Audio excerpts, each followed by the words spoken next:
أعوذ بالله من الشيطان الرجيم. بسم الله الرحمن الرحيم. الحمد لله رب العالمين، الصلاة والسلام على رسول الله محمد وعلى آله وصحبه أجمعين. Esselamu Aleyküm ve Rahmetullahi ve Berekatuhu. Hayırlı günler. Allah subhanahu teala hayırlı durmuşlar nasip eylesin.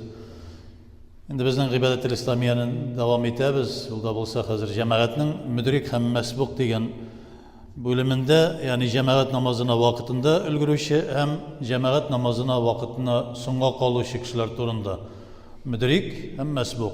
Yani imam namazını okuy başlagan bulsa songa kalıp gelişinin tez arada imamga uyup namazga kirishib ketüvi vacip bulup dura. Hatta imam ahirgi qag'dada bo'lsa da ona uyup qaluvi savobli.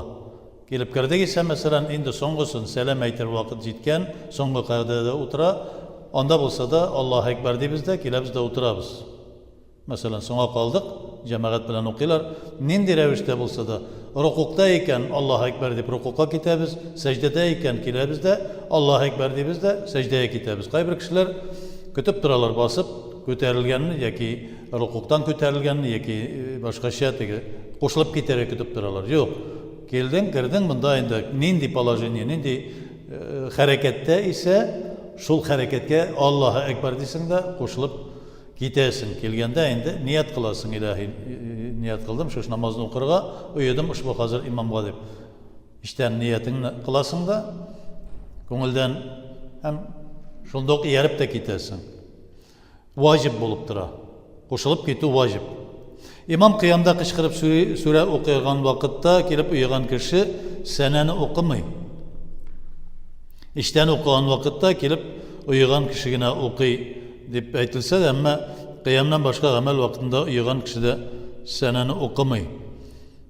Ya'ni agarda u qiyamda masalan birinchi raqatda ekan, birinchi raqatda boshlab jibergan, alimna boshlab jibergan, biroz so'ngga qoldi.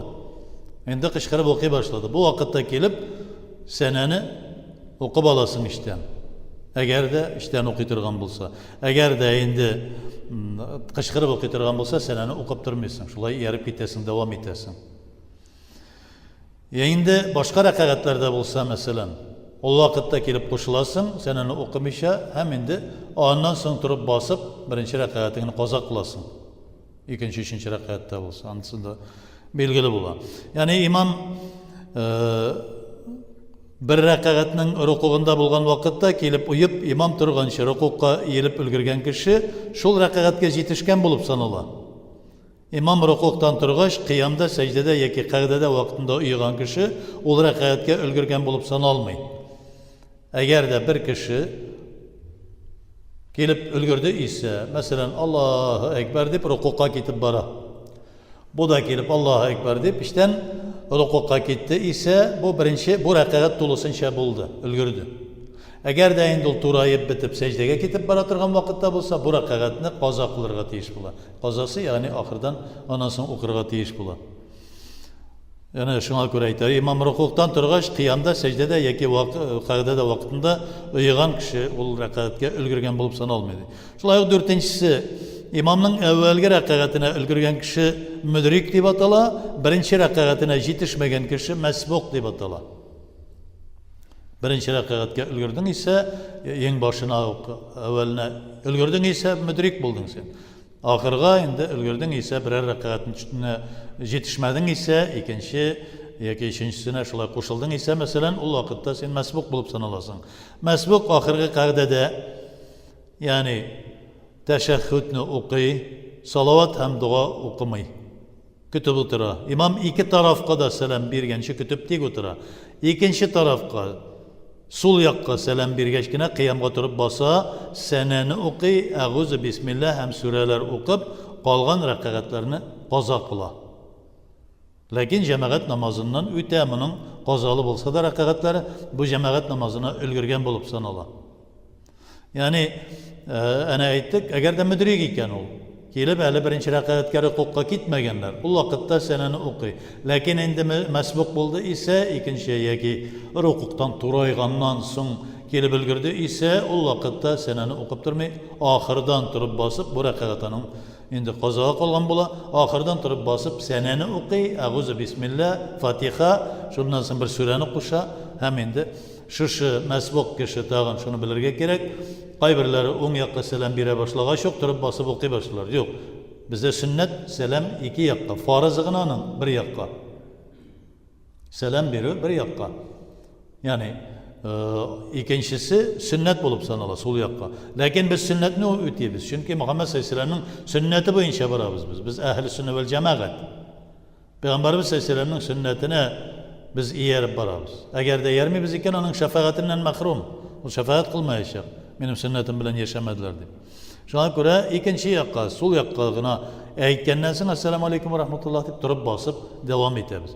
birinchi raqatga ulgurmagan kishi imomdan so'ng bir raqat qazo qiladi masalan agarda endi bir raqatga ulgurmadi u birinchi raqatga endi turib bosib shulay birinchi raqatni qazo qiladi bir raqat agarda 4 raqatli namozning 2 raqatini ulgurmagan kishi imomdan so'ng 2 raqat qazo qiladi birinchi raqatida qag'daga o'tirmay har 2 raqatida Fatiha surasidan so'ng biror sura o'qiy masalan bu nechik anglashlar ya'ni 4 raqatda birinchi 2 raqatni o'qidi jamoat bu endi kelib jetdi boritik attahiyatni o'qiylar ham bu attahiyatga kelib o'tirdida turib bosdi butunisi bilan birga Allohu akbar deb ham uyudi imomga ondan so'ng endi imom salom bergandan so'ng namozdan chiqdilar ular bu so'ngga qolgan kishi turib bossa sanani o'qiy a'uzu bismillah fatiha bir sura chunki oldagi suralarni sura bilan qo'shilib o'qila turganini qoldirdi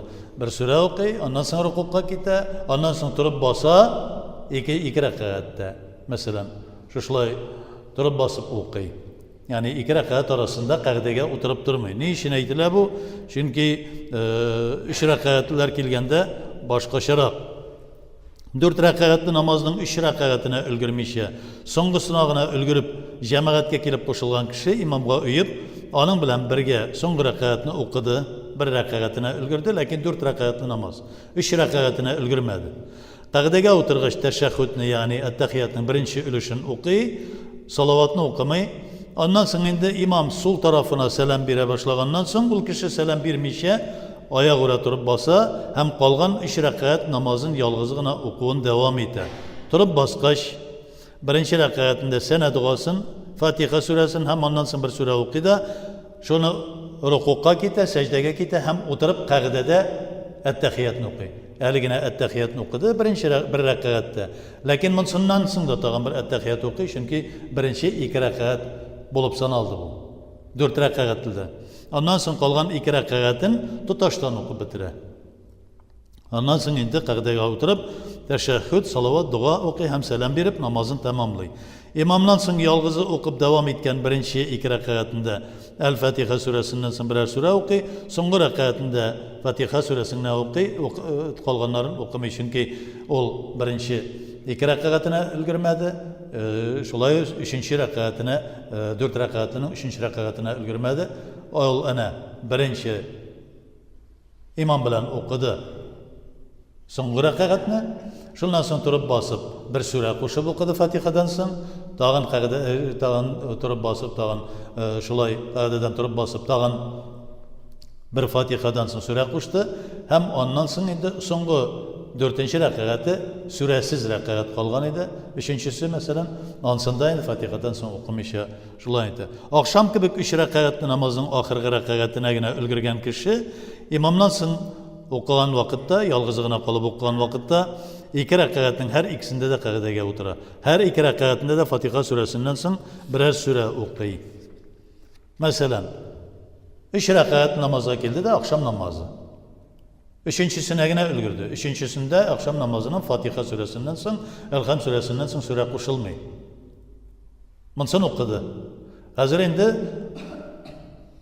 imom salom berdi va turib bosdi sana a'uzu bismillah fatihani o'qidi bir sura qo'shdi ruku' sajdadan so'ng tag'in o'tirdi tag'in attahiyatni o'qidi ondan so'ng turib bosib tag'in bismillah fatiha bir sura o'qidi tag'in ruku' sajda o'tirdi shuning bilan tamomlaydi Фатихадан соң бер сүрә куша, чөнки беренче әүвәлге ике ниләрендә укый алмаган иде, өченчесенә генә өлгерде.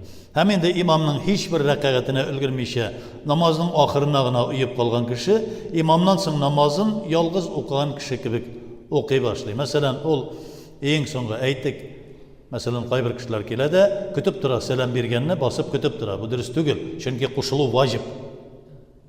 Җәмәгатькә нинди рәвештә булса да, кушылу ваҗиб була. Безнең өстебездә кала. Һәм инде җәмәгать әҗр савабы. Чөнки җәмәгать әҗр савабы, менә мәчет һәм җәмәгать дигән шушы ниләрне икенче темасы бар, анда күрсәтә. Мәхәллә мәчетендә бер генә җәмәгать намазы. Калганнары күпме кеше кирип, оешып, үзләренә имам куеп уксалар да, аларның җәмәгать намазынан үтмәй, чөнки мәхәллә мәчете бу. Юл мәчете булса башкача. Юл мәчетендә һәрбер кергән җәмәгатьнең аерым җәмәгать намазы булып санала. Ләкин мәхәллә җәмәгатендә халык сайлап куйган имам бар, мәхәллә бер вакытта җыела. Менә хәзерге кебек бер вакытта укыла. Шушы вакыттагысы җәмәгать намазы. Калганнары җәмәгать әҗрен алалармы? Юк. Калганлары нишләргә тиеш? Кирип аерым-аерым берәм укырга тиешләр. Ләкин син килеп кирдең дә җәмәгать имам белән укый икән мәчеттә, синең өстеңдә кушылу ваҗиб. Иң соңгы сәлам бирергә җиткәннәр инде. Сәлам бирәме, бирмиме, ничәнче рәкъәтен белмисең бит, киләсең, Аллаһу әкбәр, килдең, утырдың. Шуннан соң утырдың гына, алар ассаламу алейкум ва рахматуллаһ, ассаламу алейкум ва рахматуллаһ дип сәлам бирде. Ул вакытта торып басасың, Аллаһу әкбәр дип, сәнә Әгузу, бисмилла, фатиха, сүрә, һәм инде ничек бер үзең генә укыйсың, ничек баштан укыйсың, шулай укып бетерәсең. Ягъни моны белергә кирәк, ни өчен? Беренчедән җәмәгатьнең дә әҗр савабын алырга, намазыбыз да тулы булсын, дөрес булсын. Тегеннән моннан җылкып өйрәнгән намаз булмасын. Ягъни бөтенесе бүгенге көндә грамотный, бик каты белем ияләре, тегеннән моннан өйрәнәләр. Интернеттан тегеннән ишетә, моннан ишетә. Ләкин фикх дигән төшенчә бар. Пәйгамбәрбез сәлламнан соң сахабалар, алардан соң ул сахаба табигиннар вакытында сахаба Пәйгамбәрбез сәлламның иртихалыннан бу дөньядан күчкәннән соң ана 7 фақих, аннан соң инде ул 7 фақихтан соң берләшеп ана 4 мәзһәбкә әверелә. Шуларның безнең тота торган мәзһәбебез шул иң беренче фикх дигән төшенчәне төзегән имам Әгъзам Абу Ханиф рахматуллаһи алейһинең мәзһәбе шуңа иярәп, шуның күрсәткәне буенча Аллаһ Тәала кабул итә торган намаз, Пәйгамбәрбез сәлламның сөннәте буенча кылына торган намаз шул намаз. Шуңа күрә без шуны өйрәнәбез һәм инде шуны ничек тә булса сакларга тырышабыз, намазга нык иттереп ябышабыз. Чөнки намаз ислам диненең байрагы, иманның терәү баганасы. Раббана атина фид дунья хасанатан ва фил ахирати хасанатан ва қина азабан нар. Аллаһ